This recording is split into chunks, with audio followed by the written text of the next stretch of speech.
بسم اللہ الرحمن الرحیم۔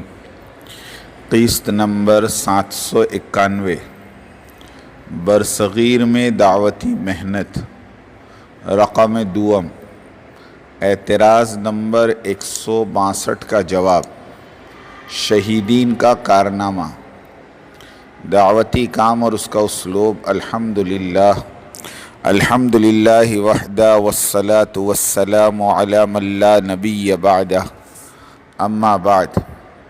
اسلامی دعوت ہند میں گزشتہ قسط 790 میں برصغیر میں دعوتی کام اور اس کے انجام دینے والے برگزیدہ داعیوں کے بارے میں لکھا گیا تھا، یعنی پہلی صدی ہجری کے آخری عشرے ہی میں دینی دعوت و تبلیغ برصغیر میں قدم جما چکی تھی۔ عہد صحابہ، پھر تابعین اور تبع تابعین اور مشائخین عظام، پھر مسلم سلاطین جن میں ممتاز ترین شخصیت سلطان محمد تغلق کی دعوتی خدمات نمایاں رہی، اس لیے کہ سلطان محمد تغلق کے رہبر شیخ الاسلام ابن تیمیہ کے شاگردان عزیز تھے، جو 100% حق گو تھے، دین اور عقائد دین میں مصالحت اور مداہنت کو روا نہیں رکھتے تھے، لا یخافون لومۃ لائم کی جیتی جاگتی مثال تھے۔ بعد ازاں فقہ اصغر کے ماہرین یعنی فقہا کا دور شروع ہوا، اور انہوں نے وقت کے مسلمانوں کی ریت رواج کی رعایت کرتے ہوئے جس طرح عبادات سے متعلق مسائل میں سہولتیں اور رعایتیں عطا کی، اسی طرح عقائد اور توحید کے مسائل میں بھی ڈھیل دینے اور رعایت برتنے والے تھے۔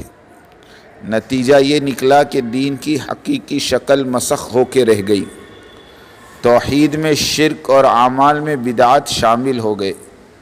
ابن تیمیہ شیخ الاسلام تھے، ان کی دعوت نے شرک اور بدعات کو نیست و نابود کر کے رکھ دیا، اس لیے کہ وہ داعی تھے فقہ اکبر کے یعنی عقائد کے، اور آج کے شیخ الاسلام داعی ہیں لیکن صرف فقہ کے یعنی فقہ اصغر کے، فقہ اکبر کی ایمانی گرماہٹ سے بالکل ناآشنا۔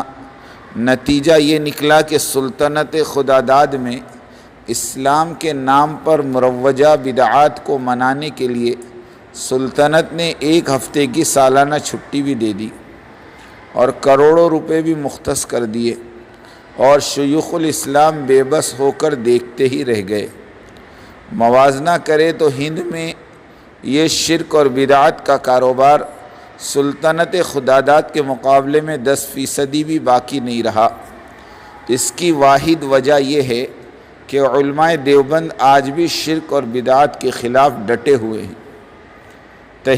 تحریک شہیدین سے ہماری مراد شاہ احمد شہید اور شاہ اسماعیل شہید نور اللہ مرقدہما ہیں۔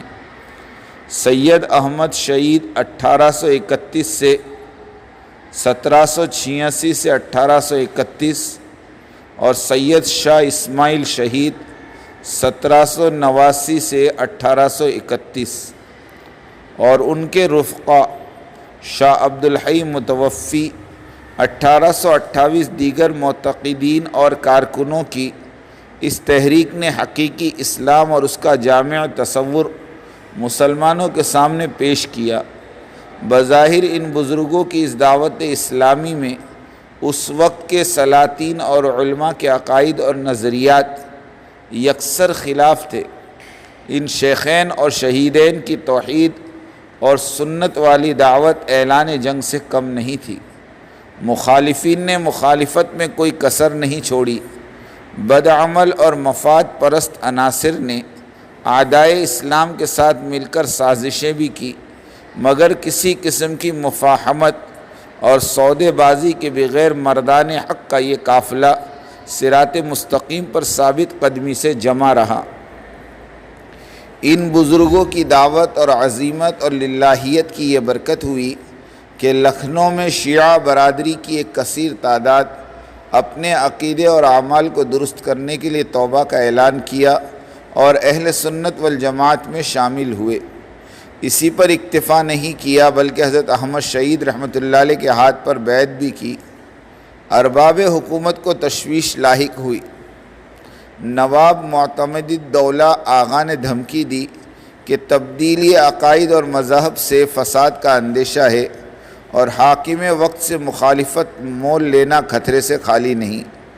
اگر حاکم شاہ پیر صاحب شیخین اور شہیدین کی رہائش کے اطراف 2-4 توپیں لگا کر اڑا دی تو آپ کیا کر سکتے ہیں؟ سید صاحب نے قاصد فقیر محمد خان سے فرمایا، تم مجھے عرصے سے جانتے ہو، یہ مجھ سے ہرگز نہ ہو سکے گا کہ حق بات کہنے سے باز رہوں۔ نواب معتمد الدولہ 2-4 توپوں سے کیا ڈراتے ہیں؟ اگر وہ 100 توپیں بھی لے آئے تب بھی میری بات چلتی ہی رہے گی۔ میرا اللہ میرا محافظ ہے۔ فائدہ: یہ بزرگ اکابرین عقائد اور کتاب اور سنت کے نفاذ کے بارے میں جس قدر سخت تھے، اسی قدر فقہی مسائل میں بڑے وسیع القلب اور نرم خو واقع ہوئے۔ حضرت مولانا عبید اللہ سندھی رحمۃ اللہ علیہ سے روایت ہے کہ ایک بار سید اسماعیل شہید رحمۃ اللہ علیہ کے مریدوں میں رفع یدین کے مسئلے میں اختلاف کھڑا ہوا۔ حنفی المسلک احباب کو مولانا اسماعیل شہید کے رفع یدین سے شکایت ہوئی تو حضرت احمد شہید رحمۃ اللہ علیہ نے حضرت اسماعیل شہید کو سمجھایا اور پوچھا کہ نماز میں رفع یدین کے عمل سے تمہارا کیا مقصد ہے؟ شاہ اسماعیل نے فرمایا، اللہ کی رضا کو حاصل کرنا ہے۔ تو حضرت احمد شہید نے فرمایا، خدا کی رضا کے لیے ہی رفع یدین کو ترک کر دیجئے۔ فائدہ: ان بزرگ شہیدین کی نگاہ میں فروعی مسائل میں تشدد اختیار کرنا ہرگز نہیں تھا، اس لیے کہ ان حضرات کو یہ تفقہ اور تربیت حضرت شاہ ولی اللہ محدث دہلوی رحمۃ اللہ علیہ سے وراثت میں ملی تھی۔ حضرت ولی اللہ محدث دہلوی رحمۃ اللہ علیہ تقلید جامد کے سخت خلاف تھے اور اجتہاد کے زبردست حامی تھے۔ اختلافی مسائل میں اعتدال، توازن اور میانہ روی آپ کی خصوصیت تھی۔ ان کی تصنیف الانصاف فی بیان سبب الاختلاف ان کے اعتدال کی غمازی کرتی ہے، اسے ضرور پڑھیں۔ حضرات شہیدین کسی سے بیعت لیتے تو شرک اور بدعت سے اجتناب کی سختی سے تلقین فرماتے تھے۔ 19ویں صدی میں توحید کا آفتاب شرک اور بدعت کی بدلیوں میں چھپ کر رہ گیا تھا۔ حضرات شہیدین کی دعوت توحید اور سنت نے صدیوں کے جمے ہوئے اوہام اور خرافات کا پردہ چاک کیا اور شرک کی شناخت پر ایسا اعلان حق اور اظہار حقیقت کیا کہ لوگ چونک اٹھے اور گلی گلی میں شرک اور بدعت کی تحقیق ہونے لگی۔ اس سے نفرت اور برات کا اظہار کرنے لگے۔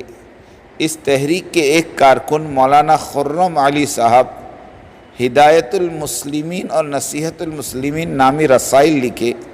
سید صاحب نے صراط مستقیم لکھی۔ سید اسماعیل شہید نے کتاب تقویت الایمان لکھ کر ایسی خدمات انجام دی کہ جس کی کوئی نظیر اور مثال تاریخ میں نہیں ملتی۔ شرک اور بدعت کی تردید میں اس جیسی کتاب 150 سالہ دارالعلوم دیوبند کی تاریخ میں کسی نے نہیں لکھی اور نہ ہی کسی اور مصنف نے لکھی۔ حضرت سید احمد شہید رحمۃ اللہ علیہ کی بیعت مشہور اور معروف بیعت تھی۔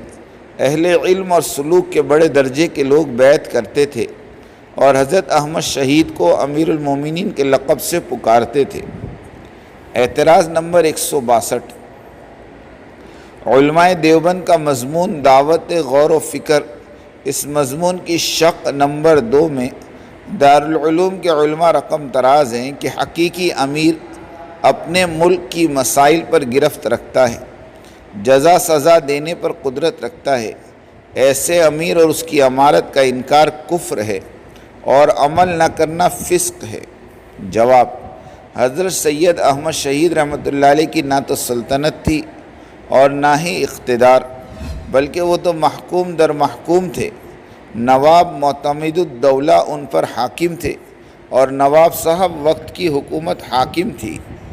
اور مزے کی بات یہ کہ سید احمد شہید رحمۃ اللہ علیہ باقاعدہ امیر ہے اور انہیں عوام امیر المومنین کے نام سے پکار رہی ہیں۔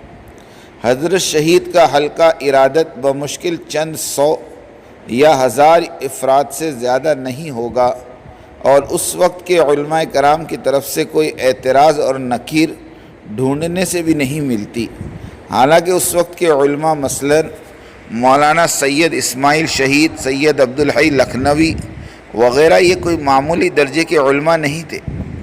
مولانا سعد صاحب مدظ اللہ کا حلقہ ارادت تو سواد اعظم کو اپنی گود میں سمویا ہوا ہے، اور اس میں قوموں کے علماء سادات اور شہزادے اور ملوک، مقننین، مفسرین، محدثین کا نہ ختم ہونے والا سلسلہ چلا آ رہا ہے۔ خود دارالعلوم دیوبند سے متعلقہ دنیا بھر کے 100% علماء بھی اسی دھارے میں شامل ہے، تو پھر مولانا سعد صاحب کی امارت پر تانے بانے کیوں کسے جا رہے؟ یہی حال حضرت مولانا امداد اللہ صاحب مہاجر مکی رحمۃ اللہ علیہ کی امارت کا ہے۔ ان کے تو صرف 2 نامور مرید تھے، نمبر 1 شیخ الہند گنگوہی اور نمبر 2 مولانا قاسم صاحب نانوتوی۔ حضرت مہاجر مکی کے پاس بھی سلطنت نہیں تھی اور نہ ہی حلقے ارادت وسیع تھا۔ ان کے دور کے علماء کرام بھی ان کی امارت کو مانتے اور سراہتے تھے، کسی نے نکیر نہیں کی۔ ہماری قسطیں مطالعے میں رکھے، سب کچھ ہم نے لکھ دیا ہے۔ سن 2015 سے بغض معاویہ کے مانند بغض سعد کا دور شروع ہوا، اور حسد کی آگ نے ایسے تشریحات اور توضیحات کو جنم دیا کہ جس کے دل میں جو آیا وہ اسے کار خیر سمجھ کر لکھتا رہا۔ بالآخر تحقیقی میدان میں نہ اٹک سکا اور اپنی اور اپنے مدرسوں کی ساکھ کو بدنما کرتا چلا گیا۔ یہ سب اس لیے ہوا کہ اسے اپنے اسلاف کی دعوتی تاریخ اور ان کے کارناموں سے ناواقفی تھی۔ اسی طرح کے اکابر علماء کی اسلامی دعوت کی تحریکوں سے اور اس عنوان کی کتابوں سے الماریاں بھری پڑی ہے۔ ہند، سندھ، الجزائر، سوڈان، مصر، لیبیا، تیونس، مغرب۔ فائدہ: خود داعی اللہ ہوں گے تو داعیوں کے احوال اور ان کی کھوج میں لگیں گے۔ جو کبھی دعوت اللہ کی چاشنی ہی نہ چکھا ہو، اسے دعوتی شہسواروں کا اور ان کے کارناموں کا کیا پتہ۔ بقیہ اگلی قسط میں۔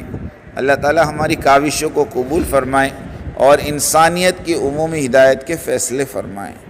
بات کو سمجھنے کے لیے سب سے پہلے آدمی اپنے ذہن کو اور اپنے برتن کو اعتراض اور تردد اور اشکال سے خالی کرے، اس لیے کہ اگر کسی بات کو بھی مفہوم مخالف اور کسی بات کو بھی کسی دوسرے عمل کی تردید یا اس کی تنقیص یا اس کی افادیت کو کم سمجھنے کے سوء ظن کے ساتھ سنا گیا، نفع کی باتوں سے نقصان ہونا یقینی ہے۔ اس لیے سب سے پہلے ہم اس کی نیت کریں، پوری بات سنیں گے، آگے پوری بات نقل کریں گے۔ آدھی سننا یہ بھی دین دعوت کے لیے ناقص، اور آدھی بات کا نقل کرنا یہ تو بڑے فساد کا ذریعہ ہے۔ اس لیے بہت توجہ کے ساتھ بات سننی ہے۔